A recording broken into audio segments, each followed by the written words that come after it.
Hermanos míos, hoy voy a revelarles algo que puede cambiar completamente la forma en que se acercan a la mesa del Señor. Algo que muchos pastores no se atreven a decir, pero que yo, como su papa, siento la urgencia de compartir con ustedes. Existen 12 pecados específicos que deben ser confesados antes de recibir la Sagrada Comunión, y si no lo hacen, las consecuencias espirituales pueden ser devastadoras para su alma. Durante mis años de ministerio, he visto a miles de fieles acercarse al altar sin comprender la verdadera gravedad de lo que están a punto de recibir. El cuerpo y la sangre de Cristo no son símbolos, hermanos, son la realidad más sagrada que existe en este mundo. Y cuando Pablo escribió en su primera carta a los Corintios que quien come y bebe sin discernir el cuerpo, come y bebe su propia condenación, no estaba exagerando. Pero lo que casi nadie te cuenta es que hay pecados específicos que crean una barrera invisible entre tu alma y la gracia de la Eucaristía. Pecados que, si no son confesados, convierten el momento más sagrado de la misa en una experiencia que puede alejarte de Dios en lugar de acercarte a Él.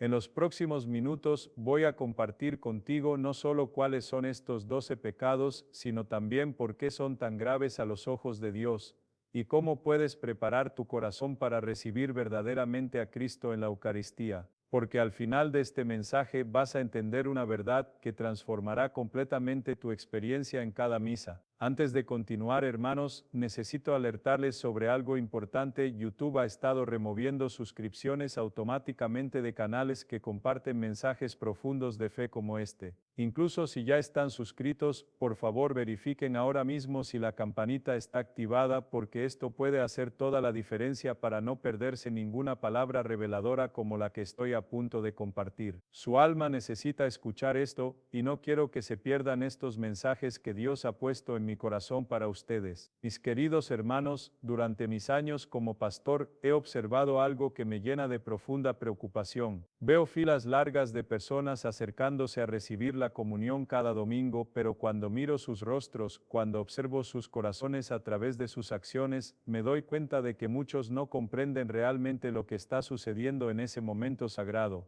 La Eucaristía no es simplemente un ritual que realizamos porque es parte de la tradición. No es un momento para quedar bien con la comunidad o para cumplir con una obligación religiosa. La Sagrada Comunión es el encuentro más íntimo que un ser humano puede tener con Jesucristo en esta vida terrenal. Es el momento en que el Creador del universo se hace uno con nosotros de la manera más literal posible. Pero aquí está el problema que me quita el sueño. Muchos se acercan a recibir a Cristo mientras cargan en sus corazones pecados que no han sido confesados, pecados que crean una barrera entre ellos y la gracia que Dios quiere derramar sobre sus vidas. San Pablo nos advirtió con palabras que deberían hacernos temblar, porque el que come y bebe sin discernir el cuerpo del Señor, come y bebe para su propia condenación. ¿Se dan cuenta de la seriedad de estas palabras? No es que Pablo fuera exagerado o severo, es que entendía algo que nosotros hemos olvidado en nuestra época. Durante los primeros siglos de la Iglesia, los cristianos ayunaban durante días antes de recibir la comunión. Se preparaban con oraciones intensas, confesiones detalladas y un examen de conciencia que duraba horas.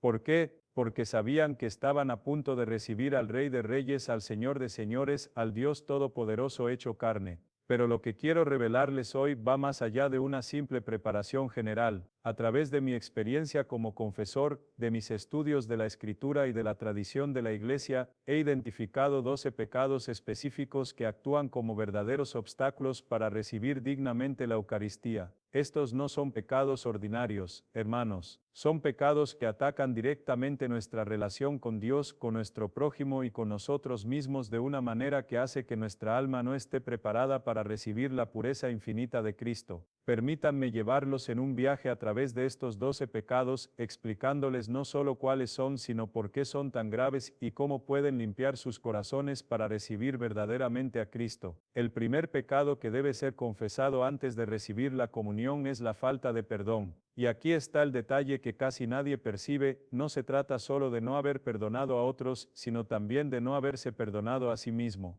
Jesús fue muy claro cuando nos enseñó a orar: perdona nuestras ofensas como nosotros perdonamos a los que nos ofenden. Esto no es una sugerencia, hermanos, es una condición para recibir el perdón de Dios. He visto personas que han cargado rencor durante años pensando que están protegiendo su dignidad, pero en realidad están envenenando su propia alma. Cuando se acercan a recibir la comunión con ese veneno en el corazón, están pidiendo que la pureza de Cristo se mezcle con la amargura de su rencor. Pero lo que me ha impactado aún más en mi ministerio es descubrir cuántas personas no se han perdonado a sí mismas. Cargan con culpas del pasado, con errores que cometieron hace años, y aunque Dios ya los ha perdonado, ellos se niegan a aceptar ese perdón. Recuerdo el caso de una mujer que venía a confesarse conmigo cada semana, siempre confesando el mismo pecado de hace 20 años. Un día le pregunté: hija, ¿crees que Dios ya te ha perdonado? Sí, padre, respondió. Entonces, ¿por qué sigues castigándote por algo que Dios ya olvidó? Ese día entendí que a veces nosotros mismos somos nuestros peores enemigos espirituales. Cuando nos acercamos a la comunión sin habernos perdonado, estamos diciéndole a Dios que su perdón no es suficiente, que sabemos mejor que Él lo que me RCEMOC.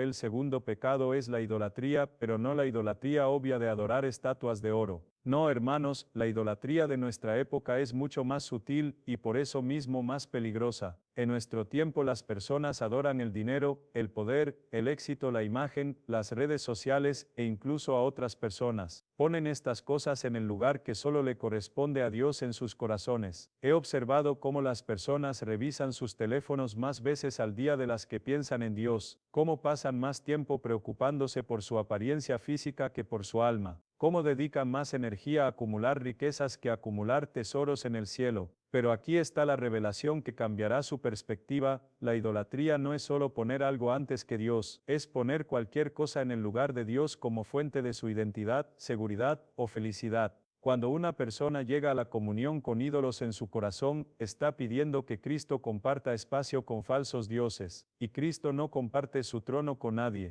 El tercer pecado que debe ser confesado es la murmuración y la calumnia. Y aquí viene algo que va a impactarlos. Este pecado es tan grave que Santiago lo compara con prender fuego a un bosque entero. La murmuración no es simplemente hablar mal de alguien, es destruir la reputación de una persona, es robar algo que no se puede devolver su buen nombre. He visto cómo una sola conversación llena de chismes puede destruir matrimonios, dividir familias, arruinar carreras y causar depresiones profundas. Pero lo que más me duele es ver cómo sucede esto incluso dentro de nuestras comunidades cristianas. Recuerdo las palabras de Santa Teresa de Ávila: más almas se pierden por la lengua que por todos los otros pecados juntos. ¿Se dan cuenta de la gravedad de esto? Cuando murmuran de alguien, no solo están pecando contra esa persona, están pecando contra la imagen de Dios que existe en ella, están atacando la creación de Dios,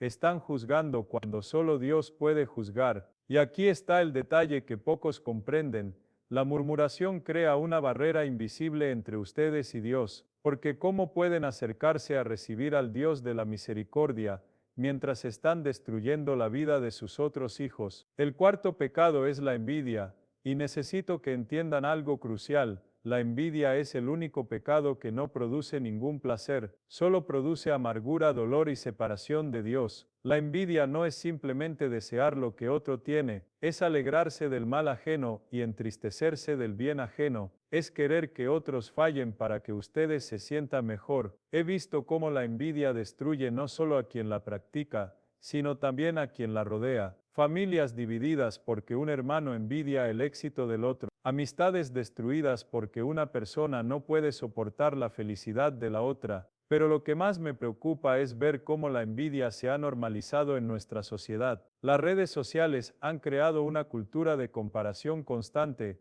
donde las personas miden su valor por lo que otros tienen o logran. San Juan Crisóstomo decía que la envidia es la raíz de todos los males, y tenía razón. Fue la envidia lo que llevó a Caín a matar a Abel. Fue la envidia lo que llevó a los hermanos de José a venderlo como esclavo. Fue la envidia lo que llevó a los líderes religiosos a crucificar a Jesús. Cuando una persona llega a la comunión con envidia en el corazón, está pidiendo que Cristo entre en un alma que no puede alegrarse del bien ajeno, que no puede celebrar las bendiciones de Dios hacia otros. El quinto pecado es la avaricia, y aquí está la verdad que muchos no quieren escuchar. La avaricia no es solo el amor al dinero, es el amor desordenado a cualquier cosa material. Jesús fue muy claro: no pueden servir a Dios y al dinero. Estas no son palabras poéticas o metafóricas, son una advertencia literal sobre la imposibilidad de tener dos señores. He visto cómo la avaricia transforma a las personas. Comienzan siendo generosas, serviciales, preocupadas por los demás, pero gradualmente el amor al dinero y a las posesiones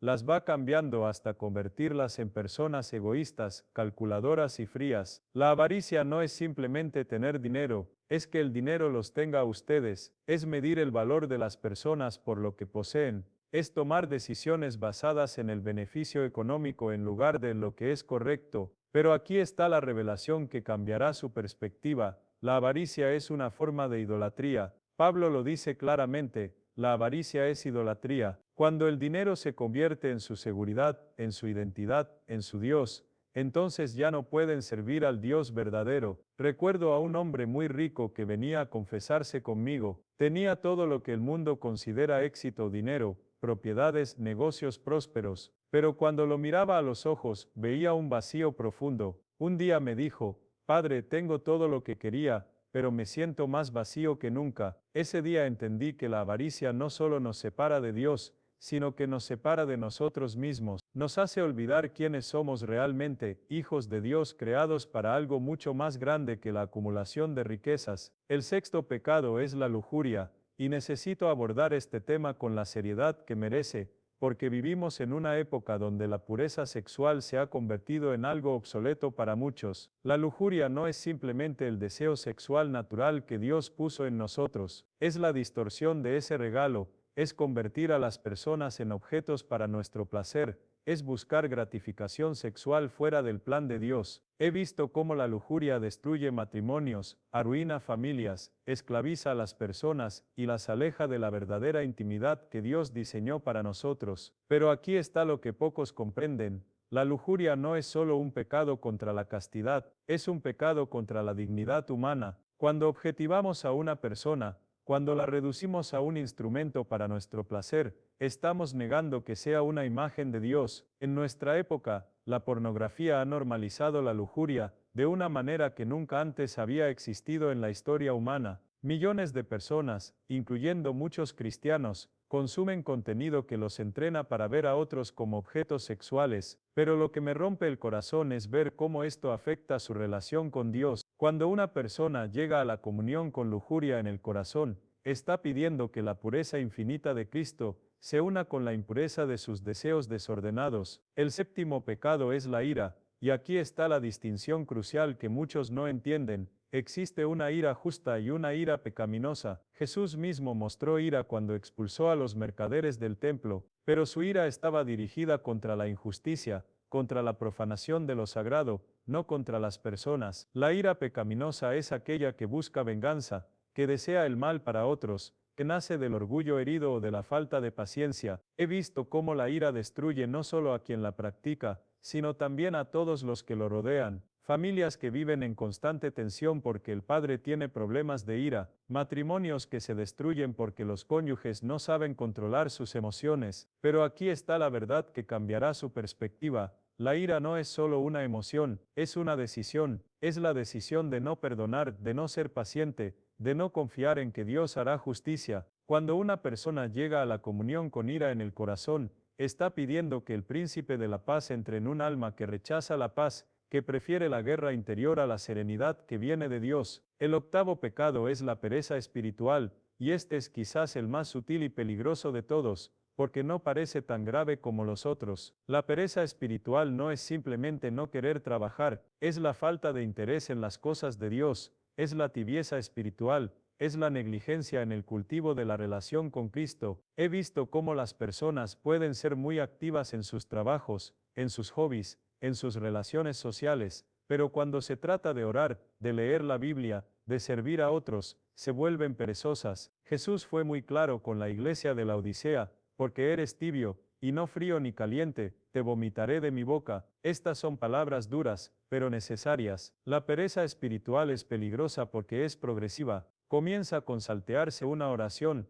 luego con faltar a la iglesia ocasionalmente, luego con posponer el tiempo de lectura bíblica, y gradualmente la persona se va alejando de Dios sin darse cuenta. Pero aquí está la revelación que los impactará. La pereza espiritual es en realidad una forma de orgullo, es pensar que no necesitamos a Dios tanto como Él dice que lo necesitamos, es creer que podemos vivir la vida cristiana sin esfuerzo, sin disciplina, sin dedicación. El noveno pecado es la gula, y necesito que entiendan que no se trata solo de comer demasiado, se trata de cualquier forma de consumo excesivo que nos esclaviza. La gula es la falta de control sobre nuestros apetitos, puede ser comida, bebida, entretenimiento, compras, o cualquier cosa que consumimos compulsivamente. He visto cómo la gula destruye no solo el cuerpo sino también el alma. Personas que se han vuelto esclavas de sus apetitos, que no pueden decir no a sus deseos, que han perdido el control sobre sus propias vidas. Pero aquí está lo que pocos comprenden, la gula es en realidad una forma de idolatría. Cuando nuestros apetitos se convierten en nuestros maestros, cuando vivimos para satisfacer nuestros deseos en lugar de vivir para Dios, entonces hemos hecho de nuestro estómago nuestro Dios. Pablo lo dice claramente, su Dios es el vientre. No está hablando solo de comida, está hablando de vivir para satisfacer apetitos en lugar de vivir para satisfacer a Dios. El décimo pecado es la soberbia, y este es el pecado que está en la raíz de todos los otros pecados, es el pecado que convirtió a Lucifer en Satanás, el pecado que causó la caída de Adán y Eva. La soberbia no es simplemente tener una buena opinión de nosotros mismos, es ponernos en el lugar de Dios, es creer que sabemos mejor que Él lo que es bueno para nuestras vidas. He visto cómo la soberbia destruye no solo a quien la practica, sino también a todos los que lo rodean, matrimonios que se destruyen porque ninguno de los dos quiere admitir que está equivocado, familias divididas porque el orgullo impide pedir perdón. Pero aquí está la verdad que cambiará su perspectiva. La soberbia es el pecado que más nos separa de Dios, porque Dios resiste a los soberbios, pero da gracia a los humildes. Cuando una persona llega a la comunión con soberbia en el corazón, está pidiendo que el Dios de la humildad entre en un alma, que se ha puesto a sí misma en el trono que solo le pertenece a Él. El undécimo pecado es la mentira. Y aquí está la verdad que muchos no quieren escuchar. No existe la mentira piadosa o la mentira blanca. Toda mentira es una ofensa contra Dios, quien es la verdad misma. Jesús dijo, yo soy el camino, la verdad y la vida. Cuando mentimos estamos atacando directamente la naturaleza de Cristo. He visto cómo la mentira destruye relaciones, arruina la confianza, y gradualmente convierte a las personas en esclavas de sus propias falsedades. Pero aquí está lo que más me preocupa. He visto cómo las personas pueden llegar a mentirse a sí mismas tan consistentemente que pierden la capacidad de reconocer la verdad. El duodécimo y último pecado es la falta de caridad. Y este es el pecado que más me duele ver en nuestra época. La caridad no es simplemente dar dinero a los pobres, es amar a Dios sobre todas las cosas y al prójimo como a nosotros mismos. He visto cómo las personas pueden ser muy religiosas, pueden asistir a misa todos los días, pueden orar el rosario, pero si no tienen caridad, todo esto es inútil. Pablo lo dice claramente, si tuviera toda la fe de tal manera que trasladase los montes y no tengo amor, nada soy. Si este mensaje ha tocado su corazón, si están sintiendo el llamado del Espíritu Santo a examinar sus conciencias, compártanlo ahora con alguien que necesite escuchar esto. Ustedes pueden ser instrumentos de Dios en la vida de alguien hoy. No guarden esta verdad para ustedes solos. La salvación de almas puede depender de que ustedes tengan el valor de compartir esta palabra. Mis queridos hermanos, ahora que hemos recorrido juntos estos 12 pecados, quiero que hagamos una pausa y nos pongamos en la presencia de Dios. Cierren sus ojos conmigo y permitan que el Espíritu Santo examine sus corazones. Jesús está aquí con nosotros en este momento. Él conoce cada uno de estos pecados en sus vidas, pero también conoce su deseo de cambiar, su hambre de santidad, su amor por Él. Oremos juntos.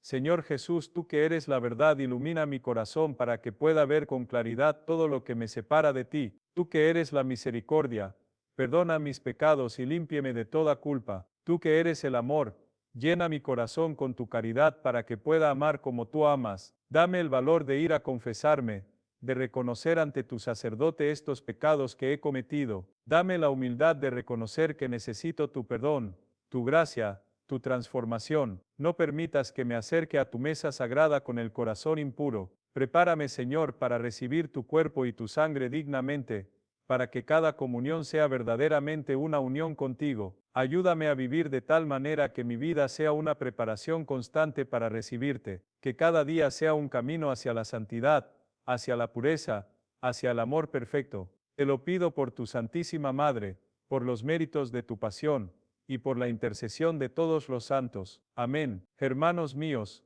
hemos llegado al final de nuestro recorrido por estos 12 pecados que deben ser confesados antes de recibir la Sagrada Comunión, pero quiero que entiendan que esto no es solo información, es una invitación a la transformación. Cada uno de estos pecados representa una puerta cerrada entre ustedes y Dios. Cada confesión sincera es una llave que abre esa puerta. Cada absolución es una nueva oportunidad de comenzar una vida más santa. La Eucaristía no es un derecho que tenemos como cristianos, es un regalo que recibimos como hijos de Dios, y como todo regalo valioso, requiere preparación, respeto y gratitud.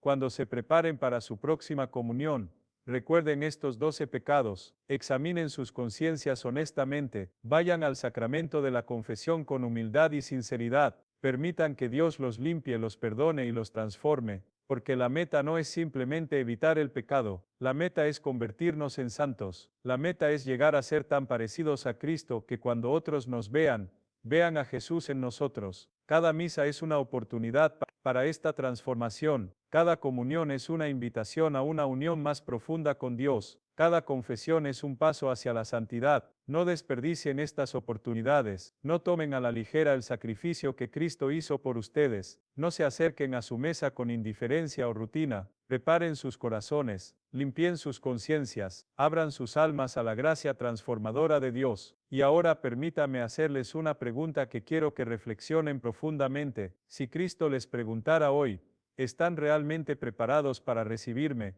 ¿Cuál sería su respuesta? No me respondan a mí, respondan a Él, respondan con sus acciones, con sus decisiones, con su vida. La santidad no es un destino lejano, es una decisión diaria, es la decisión de vivir cada momento preparándose para encontrarse con Cristo, no solo en la Eucaristía, sino en la eternidad. Que Dios los bendiga, los guíe y los transforme, que cada comunión sea para ustedes una fuente de gracia, de sanidad y de crecimiento espiritual. Y recuerden, la confesión no es solo para limpiar el pasado, es para preparar el futuro, un futuro de santidad, de amor, de unión perfecta con Dios. Hermanos, si sienten el llamado del Espíritu Santo después de escuchar este mensaje, no dejen que este momento pase en vano. Suscríbanse a nuestro canal y activen las notificaciones, porque en los próximos videos profundizaremos aún más en las palabras de Jesús que pocos conocen, en los secretos de la vida espiritual, que pueden transformar completamente su fe. Cada detalle que compartiré con ustedes puede ser la llave que abra una nueva dimensión en su relación con Cristo. No se pierdan ni una sola palabra de lo que Dios quiere revelarles a través de estos mensajes.